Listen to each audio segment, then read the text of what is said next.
સુરેન્દ્રનગર જિલ્લા એસઓજી પોલીસે social media પર હથિયાર પ્રદર્શન કરવા બદલ 2 વ્યક્તિઓની ધરપકડ કરી છે.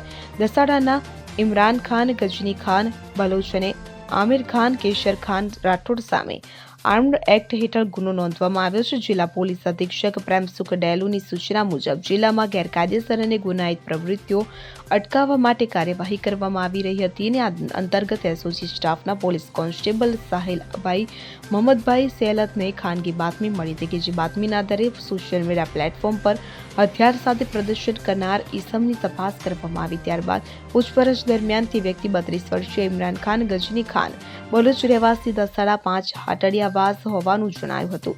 ઈસમે કબૂલ્યું કે તેણે આશરે 3 વર્ષ પહેલા હથિયાર સાથે ફોટા પડાવી સોશિયલ મીડિયા પર અપલોડ કર્યા હતા અને હથિયાર અંગે વધુ પૂછપરછ કરતા ઇમરાન ખાને જણાવ્યું હતું કે હથિયાર 23 વર્ષીય આમિર ખાન, કેસર ખાન રાઠોડ રહેવાસી દસાડા તળાવની પાળ પાસેનું હતું. પોલીસે આ બંને ઈસમો વિરુદ્ધ દસાડા પોલીસ સ્ટેશનમાં આર્મ્ડ એક્ટ મુજબ ગુનો નોંધીને આગળની કાર્યવાહી હાથ ધરી છે.